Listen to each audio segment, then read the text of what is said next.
మా చెల్లెల్ని love marriage చేసుకుండు Raj Kumar అనే అబ్బాయి. 2018లో పెళ్లి చేసుకుండు. ఇంటికెళ్ళి లేకుండా ఆల్రెడీ వేరే సంబంధం మాట్లాడినాము. సంబంధం మాట్లాడినాక ఎంగేజ్మెంట్ అయిపోయినాక కూడా డైరెక్ట్ ఎవరైతే మాట్లాడారో సంబంధం ఎవరైతే మాట్లాడారో వాళ్ళకే ఫోన్ చేసి చెప్పి మా చెల్లెల్ని ఇంటికెళ్ళి లేపుకొని పోయి పెళ్లి చేసుకుంది 2018లో. పెళ్లి చేసుకున్న తర్వాత కొన్ని రోజులు బాగానే ఉన్నారు, మంచిగా ఉన్నారు, బయట ఉన్నారు. తర్వాత వచ్చిర్రు, ఇంటి దగ్గరకు వచ్చిర్రు. వాళ్ళకి షాబాల ఇల్లు ఉన్నది, ఇక్కడ దేవాలగూడెంలో కూడా ఇల్లు ఉన్నది. ఆ షాబాల కొన్ని రోజులు బాగానే ఉన్నారు సార్, వాళ్ళు మంచిగానే ఉన్నారు. తర్వాత అప్పులు గిప్పులు ఏమేమి చేసుకున్నారని తెలిసింది. అప్పులు చేసుకురు, ల్యాండ్ అమ్ముకురంట. అమ్ముకున్న తర్వాత కొన్ని రోజుల తర్వాత మళ్ళీ వాళ్ళ ఫ్యామిలీ మొత్తం ఇంటి దగ్గర ఉంటారు. వాళ్ళ మమ్మీ, వాళ్ళ డాడీ, వాళ్ళ అన్ననేమో సన్సిట్లో ఉంటాడు. ఈ అబ్బాయి ఇక్కడికి వచ్చిన తర్వాత కొన్ని రోజుల తర్వాత ఒక అమ్మాయిని షాబాలు ఉన్నప్పుడే ఒక అమ్మాయిని లవ్ చేసినట్ట. మళ్ళీ మా చెల్లెలకి 2 పిల్లలు అయ్యారు. మా చెల్లెలు లవ్ మ్యారేజ్ చేసుకున్నాడు. 2 పిల్లలు అయిన తర్వాత మళ్ళీ షాబాలు వండుకుంటూ ఇంటి పక్కన వాళ్ళని ఎవరినో మళ్ళీ లవ్ చేసినట్ట. అది లవ్ చేస్తే పోక్సో కింద కేసు అయిపోయింది. కేసు అయిపోయినాక జైలుకి పోకుండా వాళ్ళ తల్లి, తండ్రి, వాళ్ళ అన్న అందరూ ఒక 1 మంత్ 1.5 మంత్ దాకా తిప్పలు పడి బాగా తెచ్చిర్రు. బెయిల్ తెచ్చిర్రు.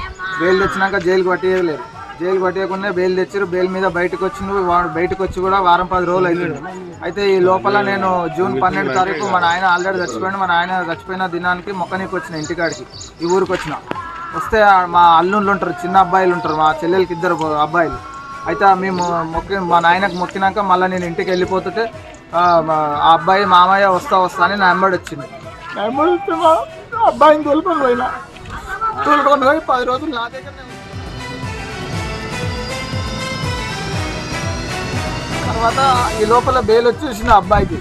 బెయిల్ వచ్చిన తర్వాత ఒక 2-3 రోజులు అయినాక నా దగ్గరకు వచ్చింది. అక్కడ వచ్చిన తర్వాత అబ్బాయిని తీసుకొని వచ్చింది.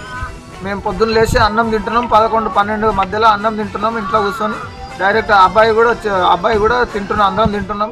వచ్చి అబ్బాయిని తిండి మీదకి లేపుకుంటే ఎందుకు అన్నం అయితే తినే నాగాగని చెప్పి అన్నం అబ్బాయికి నేను తినబెట్టిన. మామయ్య నేను ఓన్ డాడీ దగ్గరికి కొడతాడని నాకు భయపట్టి నా మీద వచ్చి పడ్డాడు. తినే అన్నం ఇచ్చిపెట్టి వానికి సర్ది చెప్పి అది చేసి వాళ్ళ డాడీకి వెచ్చిస్తే వాళ్ళ డాడీ ఎత్తుకున్నాడు, ముద్ద ఆడిండు.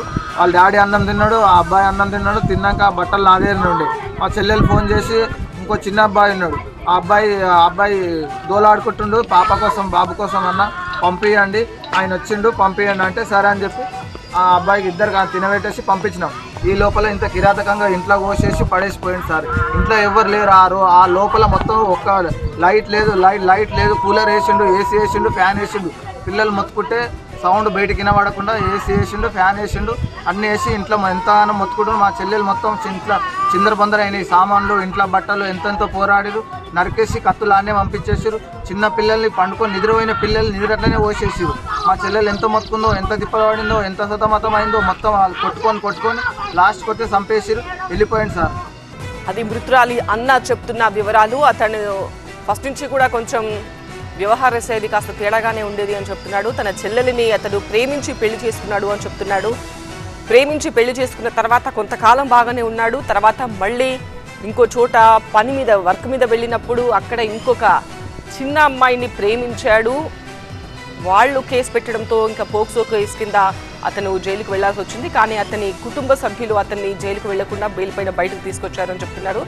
బయటికి వచ్చిన తర్వాత ఒక వారం పాటు బాగానే ఉన్నాడు. కానీ ఆ వారం తర్వాత అతడు తన భార్యని, తన 2 చిన్న పిల్లలు, ఆ ఫొటోస్ చూస్తుంటేనే అర్థమవుతుంది, చిన్న పిల్లలు, వాళ్ళందరినీ కూడా ఎలా హతమార్చాడు అనేది మృతురాలి అన్న చెప్తున్నాడు. రంగారెడ్డి జిల్లాలో జరిగింది దారుణం.